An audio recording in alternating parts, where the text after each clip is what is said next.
Okay. Some issues with my preset live link. Today we're going to work a little bit on Charles Warren Eaton study. This is interesting. So I have this book that I picked up, and I saw this painting. It's actually a watercolor painting that Charles Warren Eaton did, and basically looking out through the forest from within the forest, and I thought it was pretty cool. And he actually did it in watercolor, so I'm not quite there yet with my watercolor skills. Not quite there yet with my oil skills either, for that matter, but I'm going to give it a go. I've already done some prep work. Did a preliminary sketch. It's a mixture of charcoal and graphite. Hopefully you can see that okay. I'm just going to work on a small 5/7 and you'll try and create some of the effects. Hopefully produce a halfway decent painting. And this is, a lot of the elements of this painting we can use. They're transferable to other paintings that we'll work on, and hopefully the work I do will help me create better paintings as I continue to try and grow as a painter. So in this original painting, it's a really good photo we have here. Hopefully you can see some of the subtle changes in tone, and also the use of warm and cool colors both in the highlights and in the shadows. Kind of really gives you that feeling that you might be walking out of a dark forest into a well-lit pasture, maybe covered in haze. And I viewed this originally in this book that I picked up. I know it's probably, I haven't set up my webcam to mirror it, so right now it looks backwards, but it's called Charles Warren Eaton, An American Tonalist Rediscovered. So really good book, lots of good photos. I'm gonna go ahead and get working on this. I'll show you only because there's a couple techniques that I haven't tried that we're gonna try to incorporate into this process. I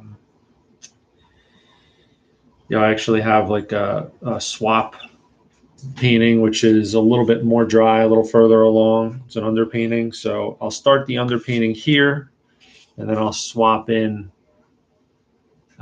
this painting that I did a little work on yesterday. And the reason I'll do that is I'm going to try and do this within an hour or so, and it's going to involve scrumbling. Scrumbling is it's basically it's a painting technique which involves the application of a thin layer of paint with a dry brush and a loose hand over an existing layer. I just felt like if I had just applied a fresh coat of paint, kind of blocking in the shadow patterns, the scrumbling effect might not work as well as I wanted it to. So that's how I'm going to approach this. I was listening to an interview with another artist, another painter, much more experienced than I am, who's also a fan of Eaton. And she said he actually painted with Whistler, which is interesting. So this is going to be, I guess, episode number 7 of my Study the Greats series. I'm just going to keep going. I'm going to focus mostly on painters that I really have an appreciation for. Eaton's one of them, Innes is another. I've almost exclusively focused on them so far, and I'll probably branch out, but for now, I'm going to focus on those two. And I'm learning as I go, so just bear with me. Let's see. I'm going to find a nice, relatively small brush that can hold some paint. And actually I have one here, and I'm also going to make sure that I have some paper towel on hand, some shop towel. And I do. I'm especially going to need this when we get to the part where we're dry brushing or scrumbling, which is going to come up pretty quick. On my palette, I have cadmium yellow. I have burnt umber, ultramarine blue, sap green, a little teeny tiny bit of black, which actually I try to avoid using, but in this case it'll work pretty well, just based upon how I'm seeing and how I'm seeing the original painting and how it's registering with me. I think the tendency, the reason why a lot of people, or one of several reasons why a lot of people avoid using black out of the tube like this, ivory black, is because it tends to, when it mixes with other paints, it can create a green. But yeah, this actually will work well for me in this painting. Titanium white, phthalo blue. We have a little violet here, and also a little cadmium red. And I'll mostly use the brown and the sap green for this. Those will be the two biggest colors. A lot of titanium white when I start to scroll. I'll probably mix that with some of that yellow. But what I'm going to do is I also have my good old tub of linseed oil, and I'll use that to thin the paints and mix the paints more easily. So what I'm going to do is I'm going to take some of this brown.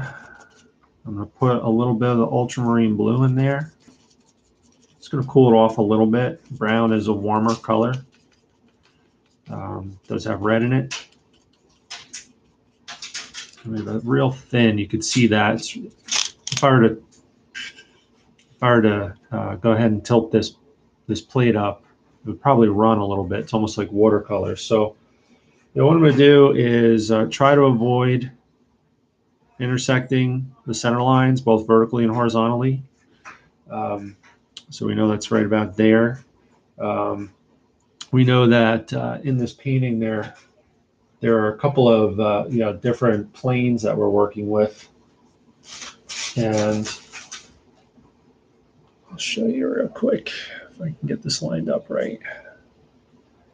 We have this plane of grass out in the light. We have this plane of grass that's in the shadow to varying degrees.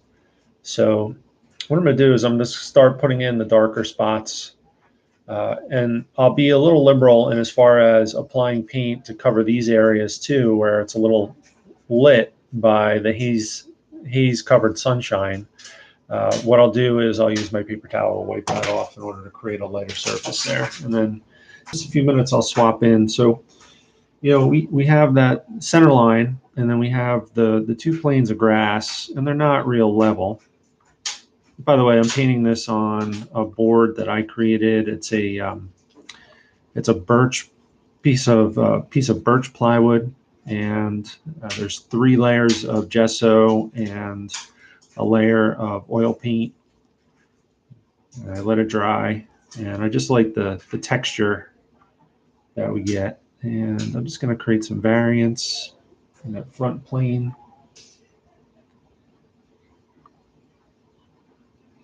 And then we have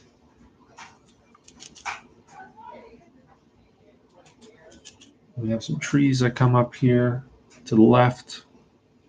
It's funny, the other day, I've been doing a lot of yard work lately, and the other day I was trying to do this underpainting or this other painting rather, and my hand was shaking so much that I wasn't able to do a straight line. It was pretty frustrating. So a lot of appreciation for artists that are even older than I am, that are trying to draw and paint straight lines. Maybe even those that have different conditions like Parkinson's and what have you. I could see how that would be very frustrating. Okay, go through. Got another thick, big tree just to the left of what would be almost the center mark here. And this is the underpainting. I'm kind of like how this is going so far. It feels good to have free use of my hand, unlike the other day. All right, a little more oil in there.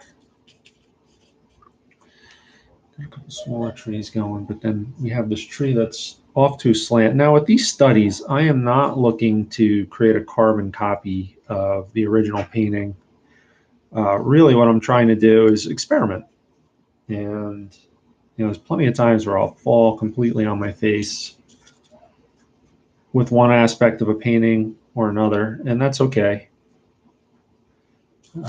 Just by trying to figure out and decode what these folks have put so much time and energy into their paintings, add a little black, what they did to achieve the effects that they got, that process is something that has done some amazing things for me and my confidence as a painter, my knowledge and understanding of how to use different medium, how to use different techniques. I did spend some time as a fine arts major, first semester, freshman year in college, changed my major, somewhat regrettably so. And so I'm mostly self-taught. Now I'm going to put in a little bit more black in there and maybe a little bit of green. I'm going to start scrubbing in. This is a lot of linseed oil and a little bit of paint. It's almost like watercolor.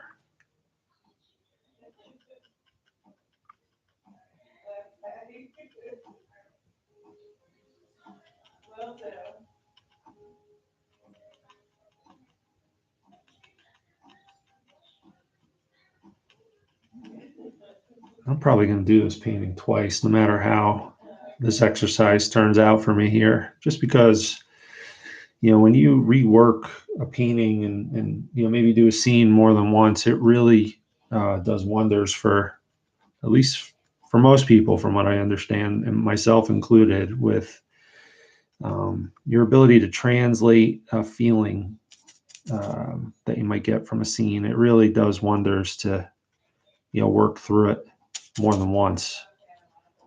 It's a big reason why these preliminary sketches are very helpful.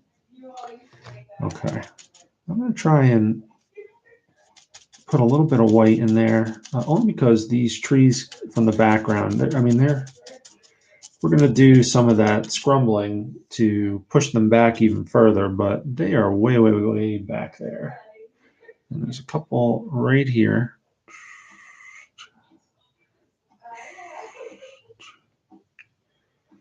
That are in this scene, in this little pocket. And we're going to push those back, but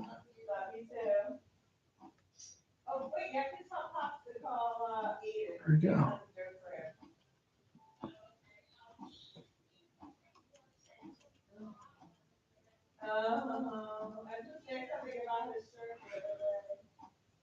I know this doesn't look like much right now, but as we build up the different layers,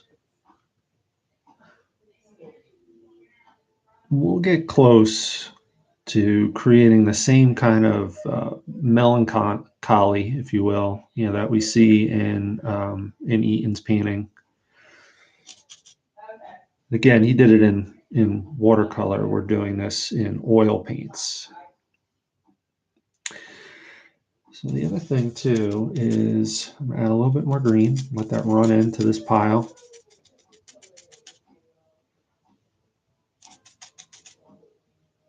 And there's the second layer, the second part of the field that is viewable.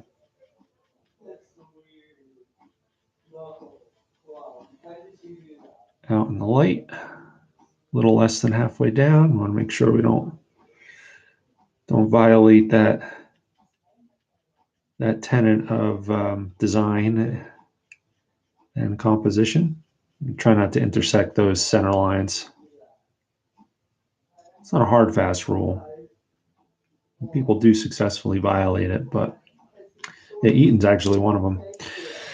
So we have what is, you know, an underpainting. What I'm going to do is wipe some of this. And this almost looks like some of the work that I might have done. There we go.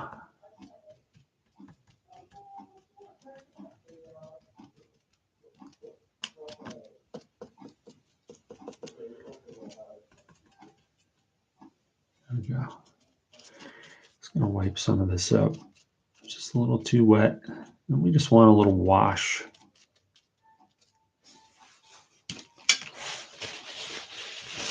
I'm going to slide this out and I'm going to pull in my body double here.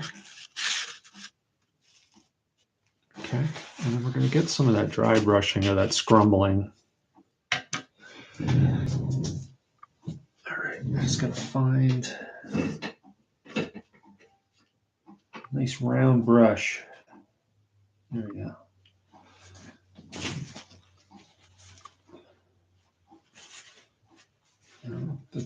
Let this dry a little bit. I'm basically just wringing it out. It's been sitting in a mixture of dish soap and water. That's what I do with my paints. I learned that. There's a couple artists that do it, but I think I first learned that from Stuart Davies, one of the instructors he's an artist, he's a painter that I follow online. So I'm just gonna let this brush hang out, hopefully dry out a little bit. You can see it's a pretty beat up round brush. I think it might be number 4 size, and see where this goes. And then mix up some paint. Get a little oil, a little white. Turn this around so you can see.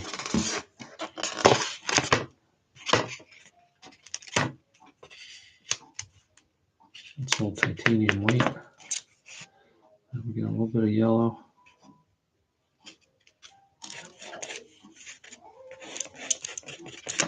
A little bit of red, a little bit of cadmium red.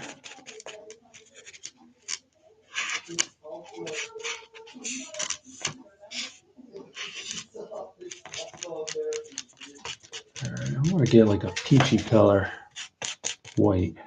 That's what we're going for here. We're going to put that down, and then we'll come back and we'll put a real thin scrumble of pure white over.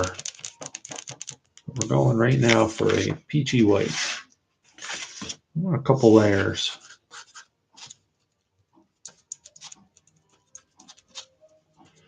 That's a little too red right now, so we're going to get a little bit more white and a little bit more yellow. It's a little too pink. We want pink, we want peach.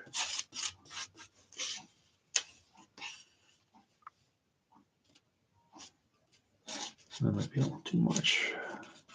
It's hard to overcome that red. That red's a powerful color, a cadmium red.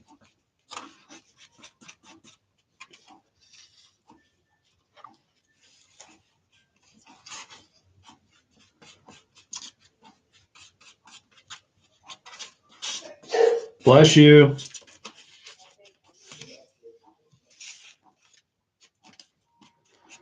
What we might do here, since we had some issues with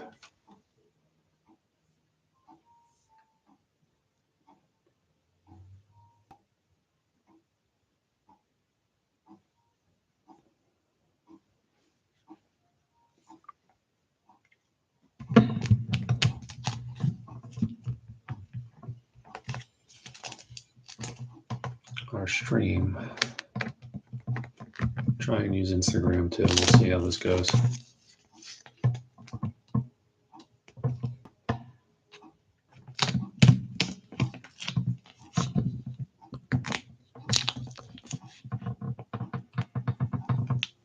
There we go. All right. Keep working at this. See if we can get this a peachy color.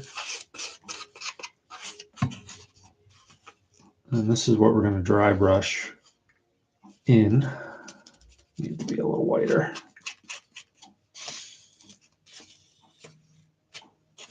And a little whiter yet. Sometimes I underestimate, and I think a lot of people might do this, the power of some of these colors. Cadmium red, cadmium yellow, both very powerful colors. Oops.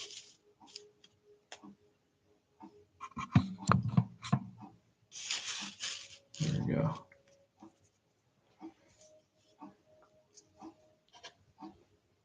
A little bit more titanium white.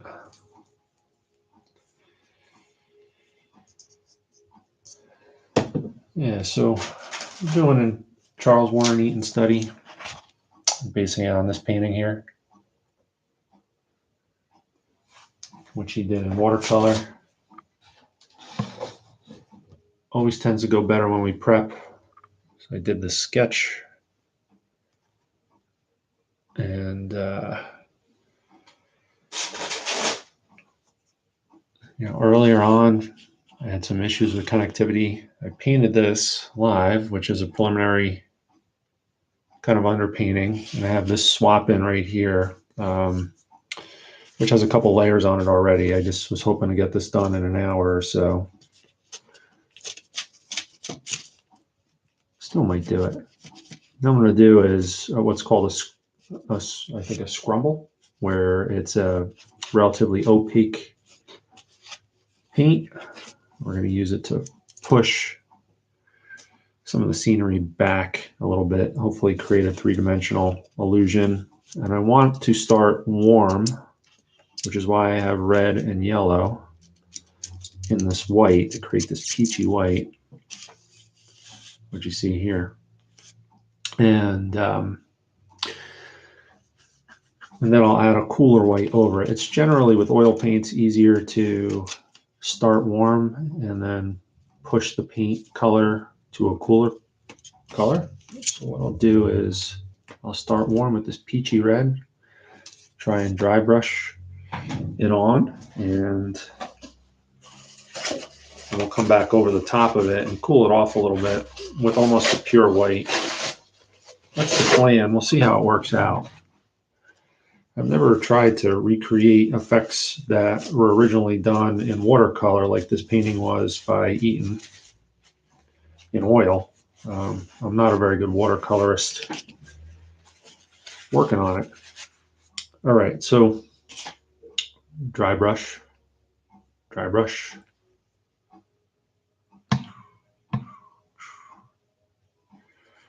And try and take some of this paint, get it on the brush.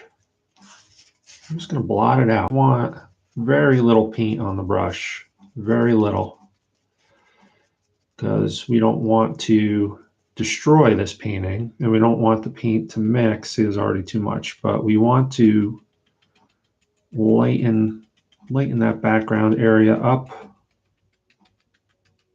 and we do want it to overlap some of the darker spots. I might have to get a thinner round brush in order to get this done the way I need to get it done, but we're just looking to brighten that up. You can see already it's quite bright. You have a little bit of the background color there, which is mostly yellow ochre overlapping. We're actually covering some of the trees, and I'm totally fine with that, because sometimes the best effects happen when that happens. There we go. Real dry brush. Unfortunately, we are getting some mixing with some of the darker paint. That's okay. I think I would guess that, well, one thing with watercolors, which is what Eaton originally painted this in, they dry fast. It's a fast drying paint. Oils do not dry fast. Even in some cases, if you try to use some of the chemicals or the mediums that would help speed up the drying process, they still take a while to dry. So You know, what I'm using is just pure linseed oil mixed in with the pigment that's in the oil paint and out of the tube. This area right here, I am just gonna cover it because I want it to push those thinner tree branches in the background back. I actually want that.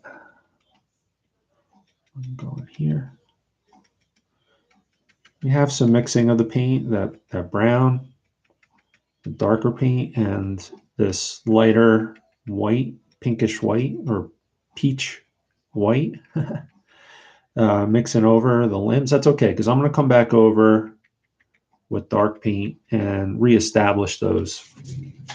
So you can see it's not the best work yet, but you can see how just by applying this little scrum of paint, white paint, it's an opaque paint, titanium white, mixed with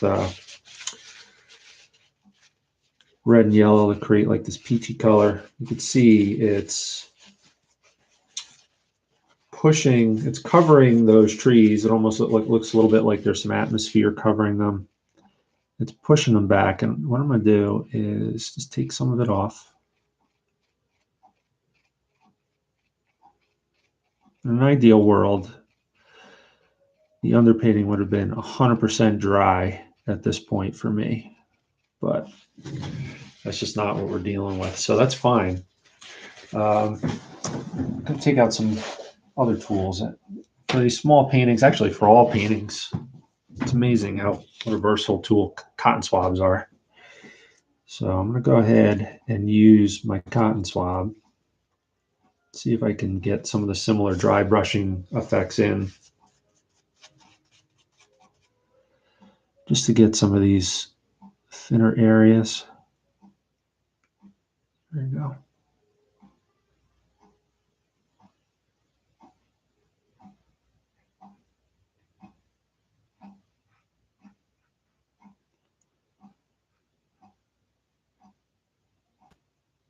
And I learned recently, so I've been doing this series called Study the Greats. I've done exclusively George Inness and Charles Warren Eaton. They're East Coast painters back during the century. And, they were known as tonalists. Kind of use these melancholy kind of suggestions, not a lot of detail. Their intent was to create a mood. And, I enjoy their work. It's not the only type of work that I'll do, but, I feel like I'm learning a lot. It's kind of pushing me out of my comfort zone. And there's room for experimentation in this. If, the work that involves, kind of super realistic photo type work, this is very technical too, but there's a little bit more room for error, a little bit more room for experimentation. Probably better. It looks like my camera came off. Hold on one sec, see if I can fix that. There we go. Literally holding things together with duct tape. Oops.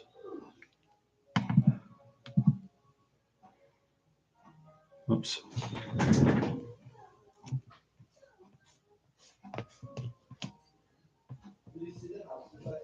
Oh, there we go. I think we're back. I'll push that up a little bit. There you go. And I'll fix this. All right.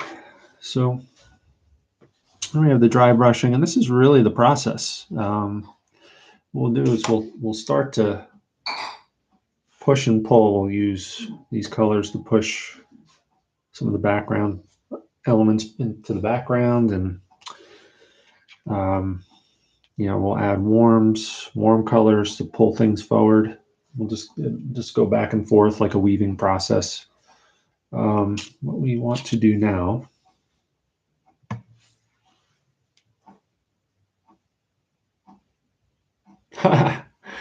Oh, that's so funny.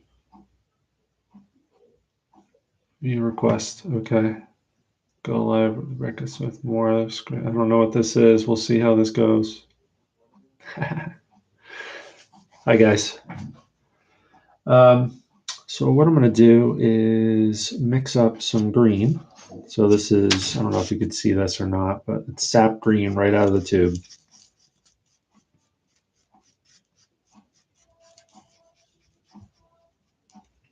And I'm going to put a thin wash. Basically, I want to mix a little bit of that sap green right out of the tube with some linseed oil. And I'm just going to inject some of that, hopefully over the top of this mixture of brown burnt umber. So just going to take, this is just linseed oil, looks disgusting, but it's very helpful, and it's not as toxic as some of the other alternative mediums are. And it creates almost like a watercolor. You can see it here. Yeah, very translucent color. It's pigment suspended in oil, boiled linseed oil. And I'm going to get a different brush. Hopefully I can find another round brush. Because for this particular effect, actually, you know what? I think I'm going to use a dagger brush, because in the original painting, this is a dagger brush right here. Looks like a dagger. Try and hold up the original painting real quick, or the photo of it. You might not be able to see it, but he tries to texturize the ground planes, and there's really a lot of diagonal kind of hash marks going on, and I think the dagger brush might suit that pretty well. I don't know this to be fact. I'm flying by the seat of my pants, learning as I go. I read what I can. I watch videos. That's pretty much it. All right. And what this will do, it'll soften the shadows a little bit. It'll register with our eye in a way that kind of creates the illusion that there might be some grassiness there, some leaves on the ground. Sap green is a warm color too, so it'll tend to create the illusion of pulling that part of the painting forward, which has the sap green on it. Basically, warmer colors come forward and cooler colors recede, and that's one of the key tricks that I wasn't aware of up until about a year ago, when I started painting more consistently and really trying to figure out how to pull some of these paintings together at the beginning of the pandemic. So it's just an important piece of knowledge to have. All right. So let's see, creating the illusion of there being some branches with some pine needles on them. And I know my camera is a little flimsy right now. I have this really lousy setup where I have some good equipment and some not so good equipment. I might have to get some more duct tape on there. I'm not kidding. I'm using duct tape. All right.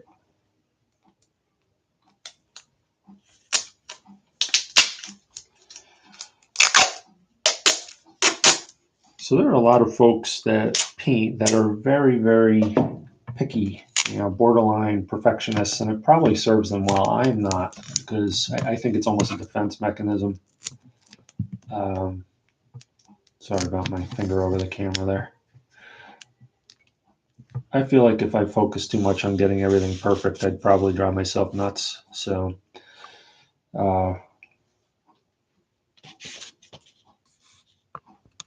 there are going to be things that are not quite right with this painting, but I'm pretty happy right now with directionally where we're going. I'm sorry for my shoddy camera work here.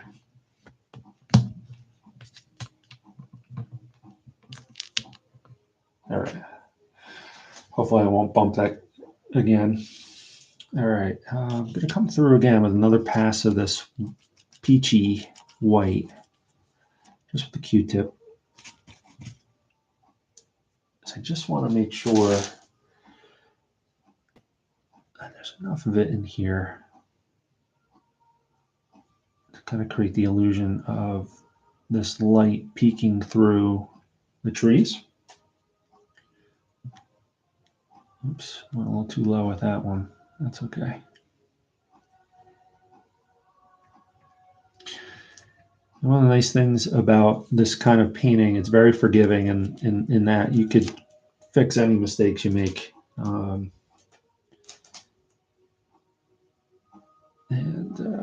You could always paint over something that you don't like. You could always wipe a painting off and start over. So, theoretically, if you have the right attitude about it, should be low stress, actually stress reducing. It is for me. So I'm going to erase this whole tree right here just by covering it right now.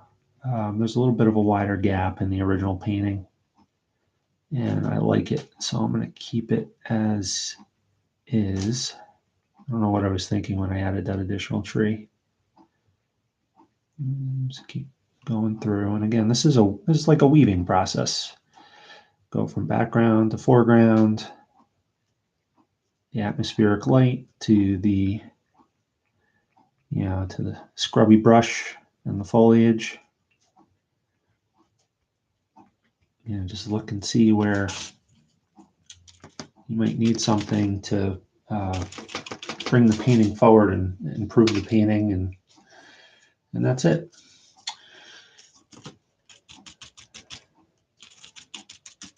All right.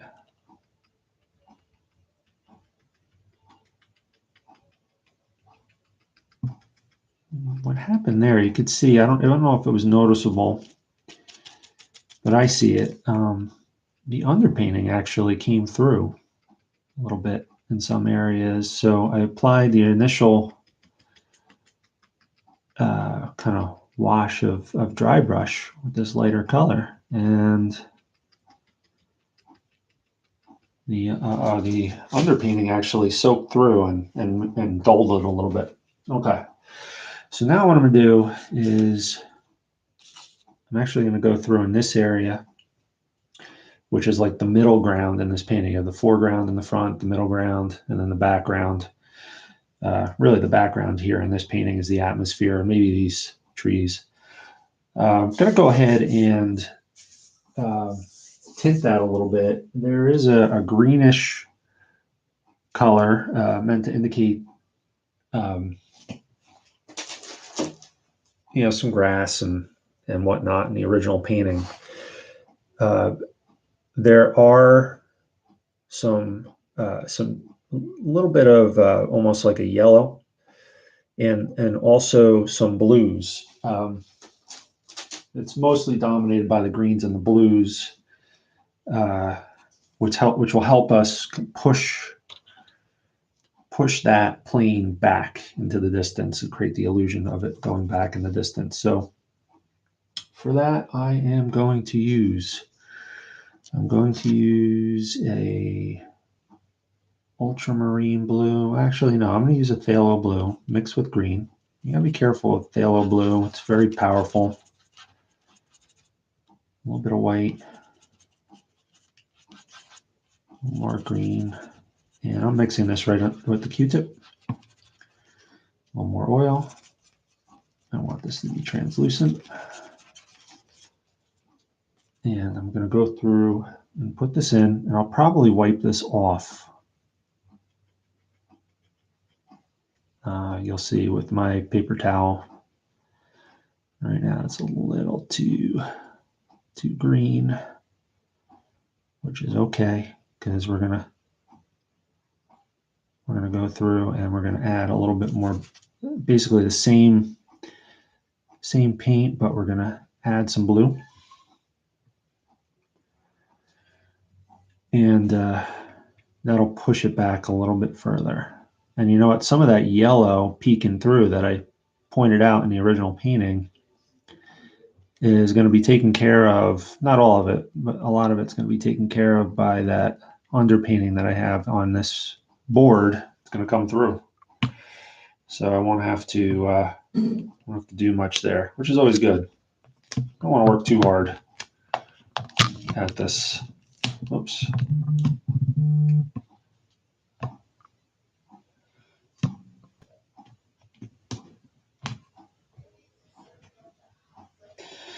Sorry about that. I was trying to fix my camera and I almost called the police. All right.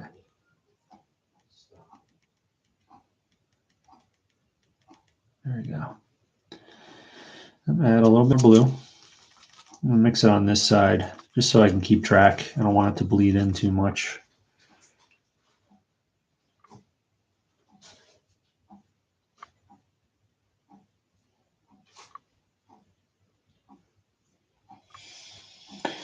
Don't want it to bleed in too much. So we want this to be a little bit of green, mostly blue in this pile right here. And it's very transparent. You can see through it. There we go. I'm going to work my way through. I'm going to try and make sure the bluer portions are more toward the top because it would be further off into the distance.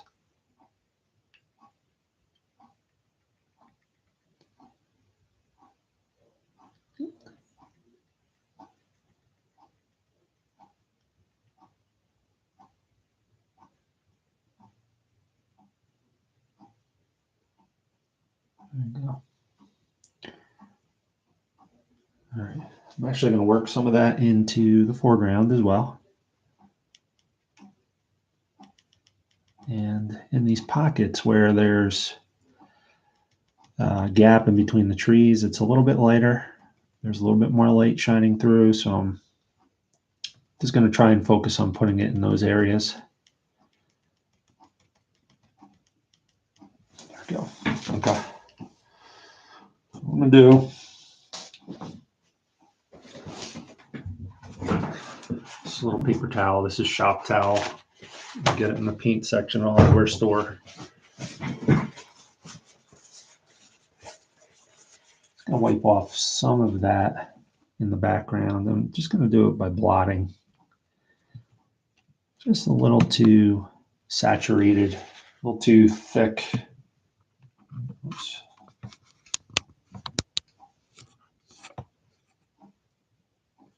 Fix that camera, fix that camera.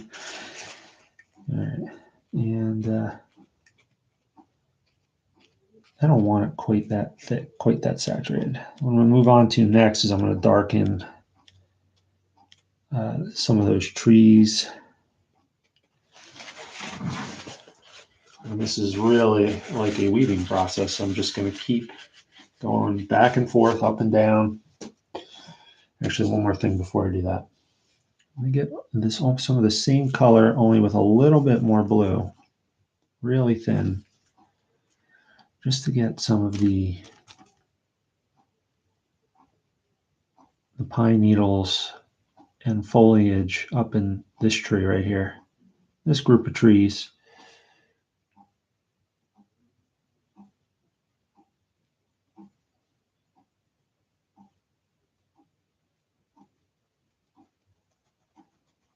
Just to create the illusion that there's some green pine needles and leaves and tree branches and that sort of thing up here.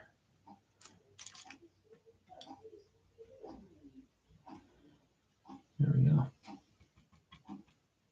And I'll wipe some of that off.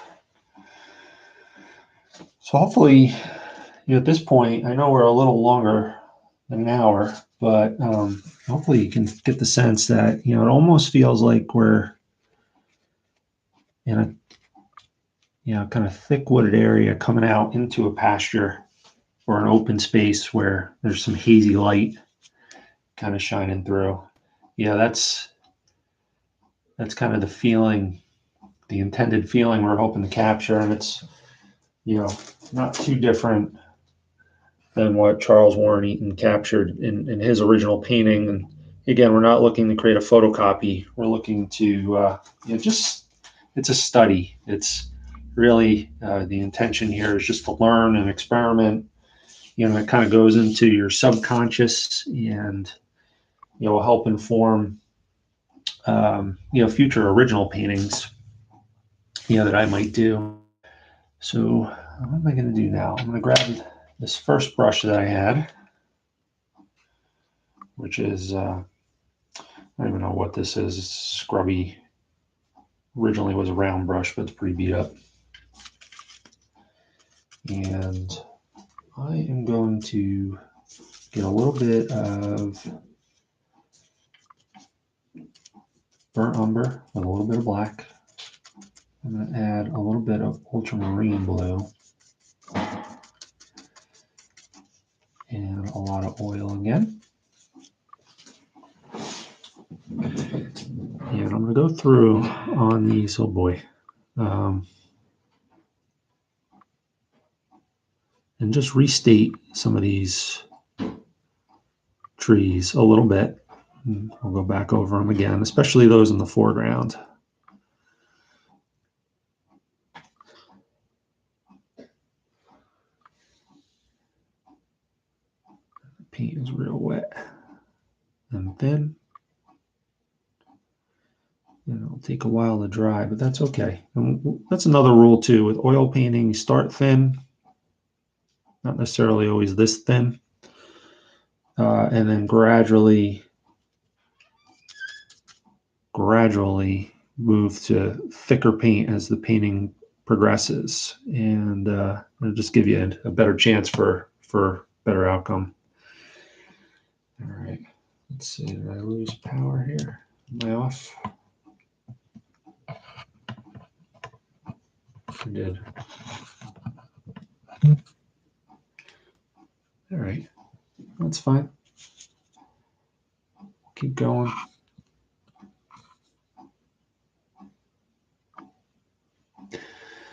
So the painting's coming along. I was experimenting with, showing my progress both simultaneously on YouTube and Instagram, and it was going okay. Not great, but okay. My battery died on my phone, so I think we're just on YouTube now.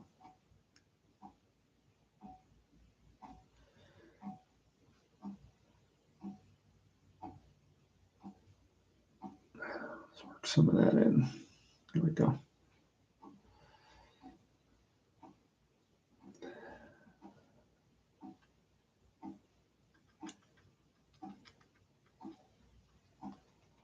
Those areas a little darker.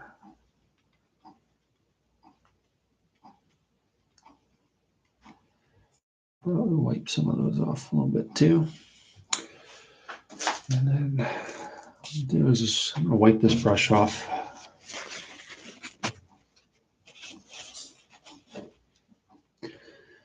And I'm going to get a clean paper towel.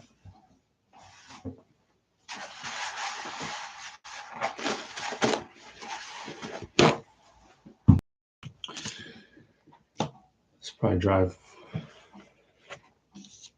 some people nuts. I know it's probably not the right technique, but I'm just going to fold this over half like this, and I'm just going to blot this whole painting. Just going to place this. Boom.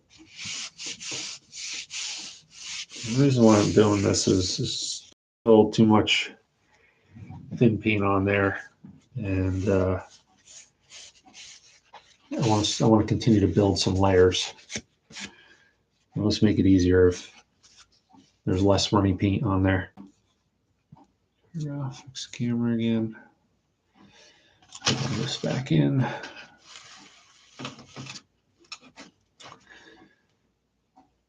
We'll keep going. It's interesting that the interplay between the colors, this I can see on camera relative to the darker colors, looks almost like pure white, and it is so far from pure white. If you looked at it alone against like a pure white palette, you would see this is the color. It's one of the interesting things about painting. I mean, that is almost like peach sherbet, but it's here up against these colors. So it's registering, at least with my brain and my retina, it's registering as almost pure white.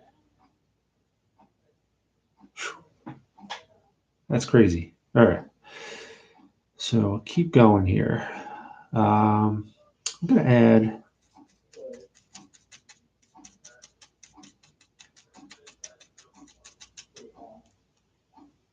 little bit of green. Oh boy.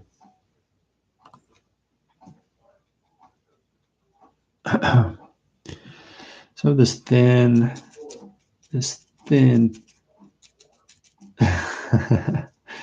very thin puddle of sap green, and I'm just working it in. Just working it in to create the illusion of some of those pine needles.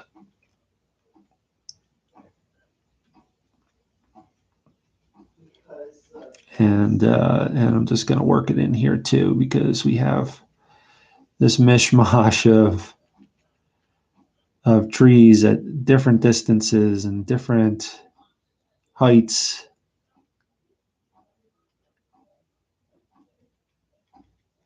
Yeah, I'm going to work some of it actually in to the tree trunks too. Let's continue the dry brush.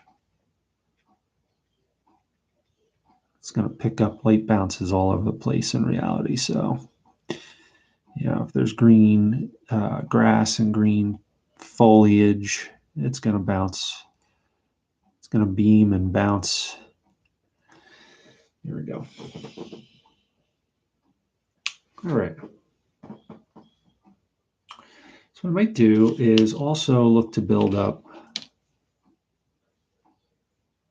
It's a little bit of a risk, but it might be worth it. I'm going to look to build up some of these a little bit more too. And I'm going to do it by taking off some of the white paint that's on top of it. Just don't want them to get completely lost.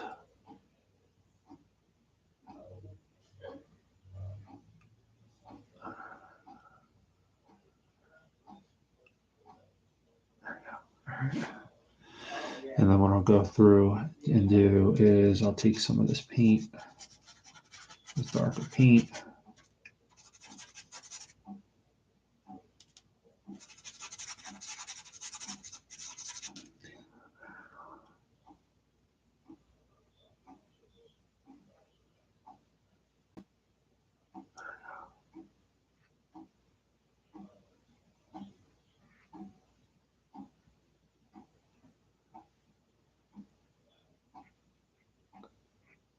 That's okay.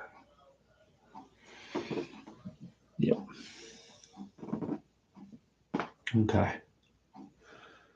I'm also going to work some of this into these trees in the foreground too, because there is, with bark on trees, we don't want to create a photograph, but it does reflect light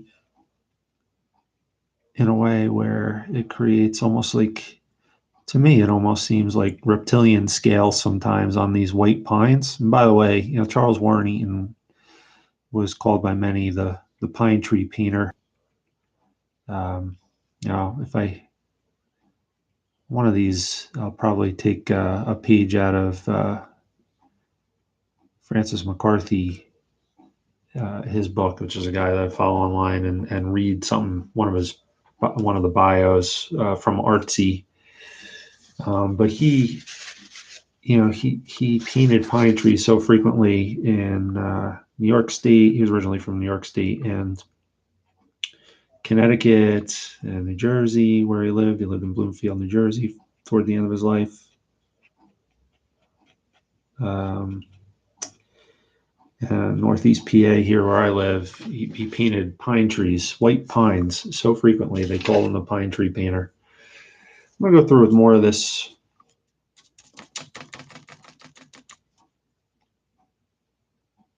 More of this peach. This is so incredible to me. So I'm taking this peach tinted white, really strong peach color, and I'm dry brushing it in the areas that are kind of it's like a luminous kind of fog atmospheric effect that he was able to create. But just relative to the other paints in the picture, it looks almost pure white. It's one of the more amazing things to me when that kind of dynamic happens in a painting. And it has something to do with, I think, the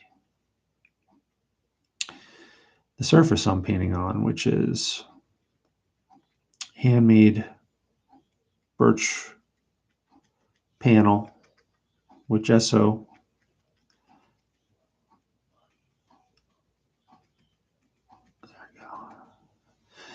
And layer of paint that is basically it was a mixture of leftover paint on my palette, but I tried to be a little bit more heavy-handed with the use of yellow ochre and burnt umber. All right, here we go. So that's coming through a little bit too, I'm sure.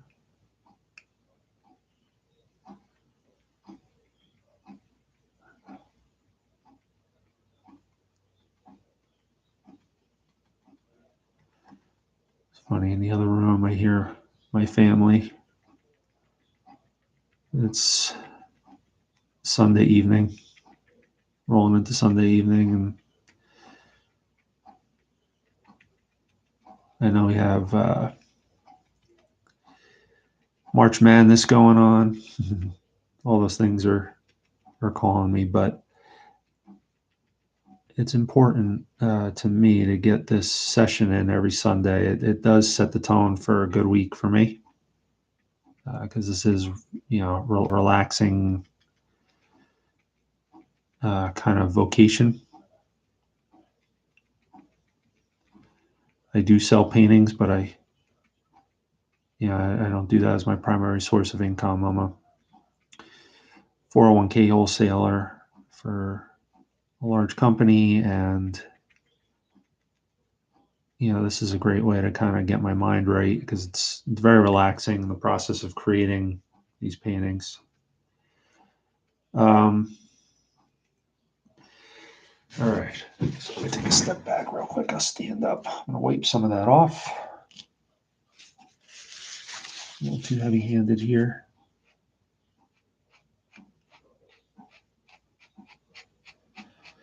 Which is okay because I'm going to come back over it. And this is, like I've mentioned a couple times, it's a weaving process. So I'm going to come back over that and reinforce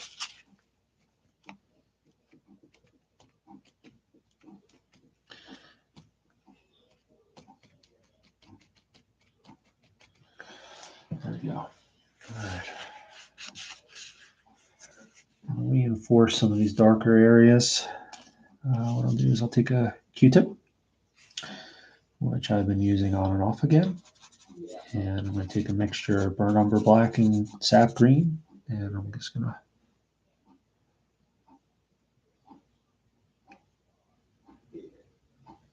work my way through them. I feel bad there were some folks I was doing this both over YouTube and Instagram, and some of the folks on Instagram, I lost them basically because my phone died. I'm new to this. I'm not a real big technology guy. So, I'm learning.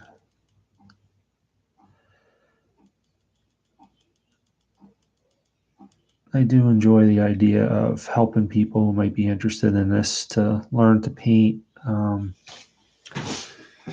I got to be a little selfish. My first priority is to get the painting in because otherwise it just won't happen. With 14-year-old kids that are involved in sports, full-time job, a couple other things going on.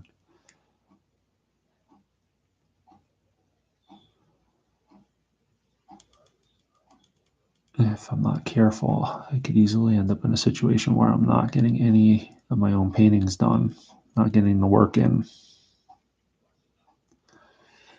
It'll set me up for a lot of frustration.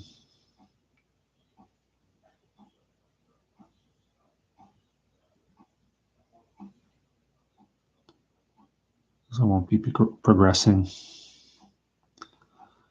the way that I'd like to.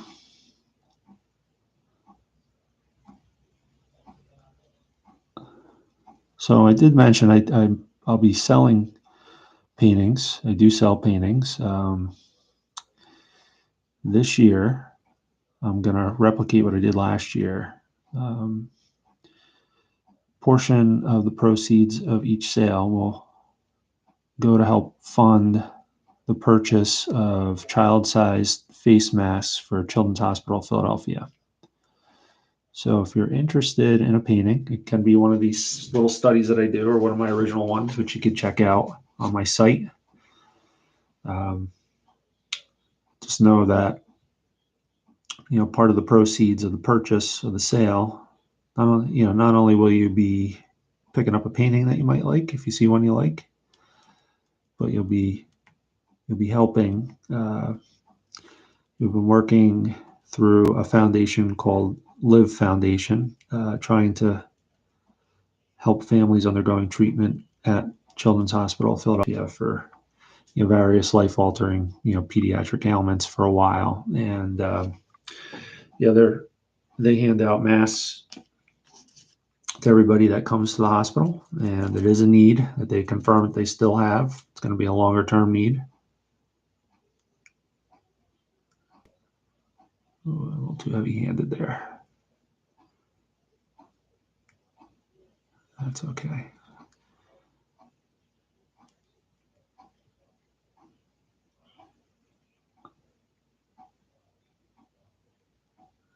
All right, this is coming along.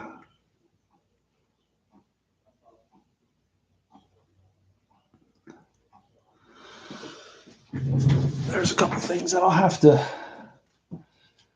fix up. Probably after it dries completely. There's a lot you can do with these paintings after they dry, which it's really helpful. It's another thing that you could focus on, which could help reduce the stress involved with trying to create art. We can come in after this dries and the existing painting is almost indestructible, which is kind of neat. And we could add glazes and we could do different things that can enhance the painting. And that's probably what we're going to have to do with this in order to finish it off the way that we want. Probably take that time too to build in.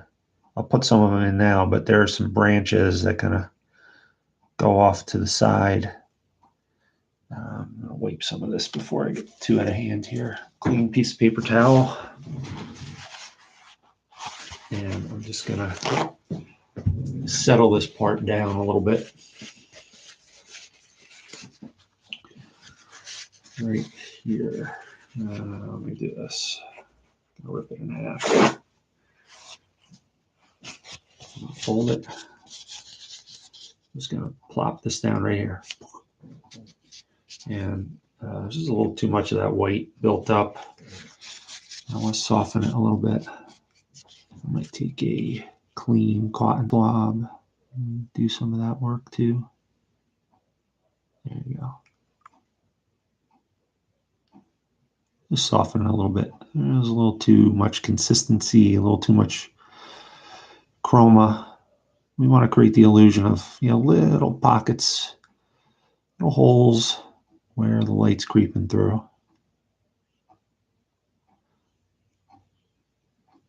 And it's interesting. So when I'm using linseed oil, and it does cause the paint to dry a little quicker than it normally would, but it's still not as quick as some of the drying solutions that are out there. I haven't really tried them all that much.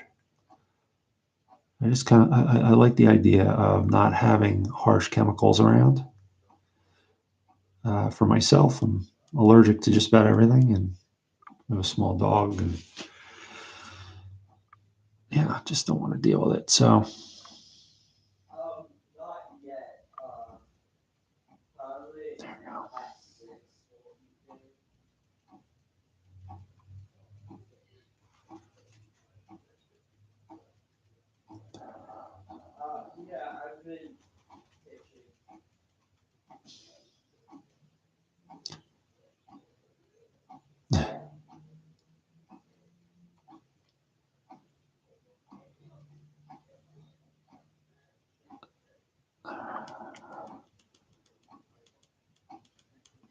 I'm going to raise this up a little bit.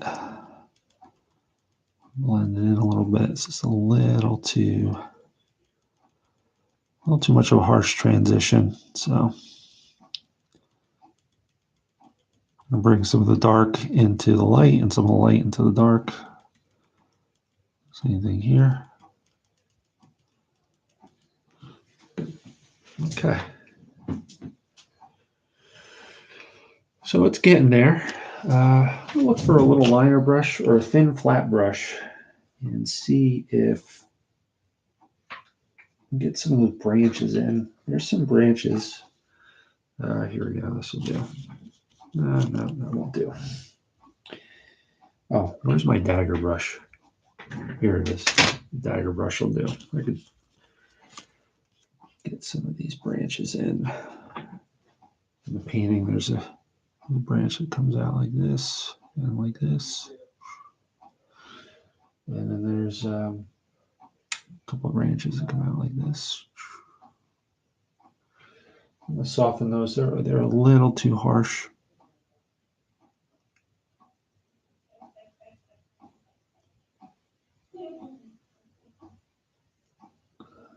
Some branches.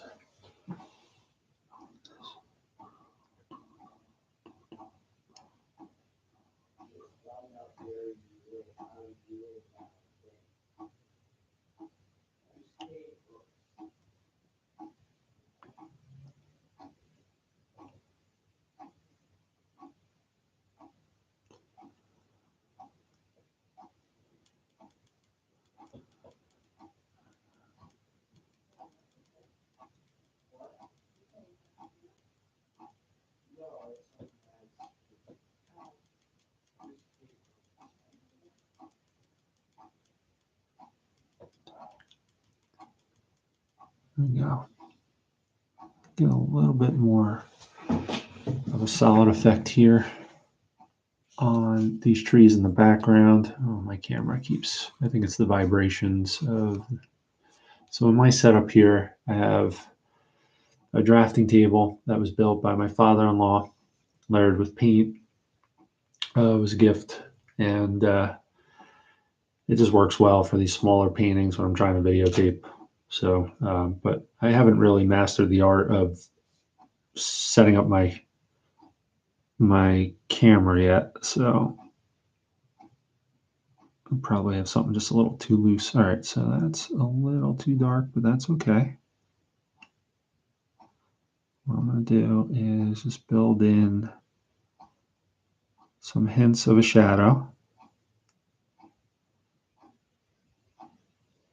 And some scrubby brush there.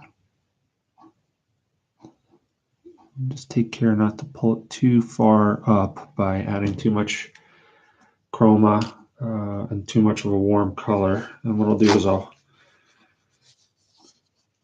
redouble the effort here by wiping some of that off with paper towel. Just blot it. There we go.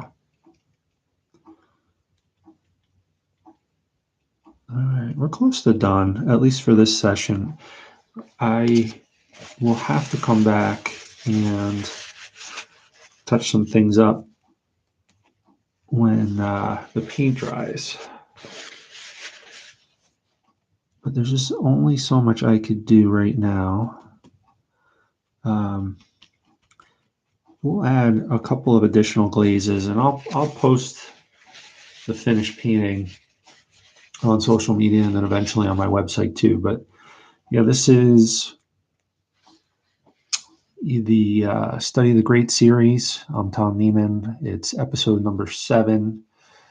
This is a study of a painting originally done by Charles Warren Eaton. And, the name of the painting is actually called Woods at Evening. We have a very good photo. It's not showing up too great on screen there, but we'll just keep doing these studies in between other works, and I'll share them on video like this as often as I can. Hopefully you're getting something out of it. Appreciate your time, and I hope you have a good rest of your Sunday.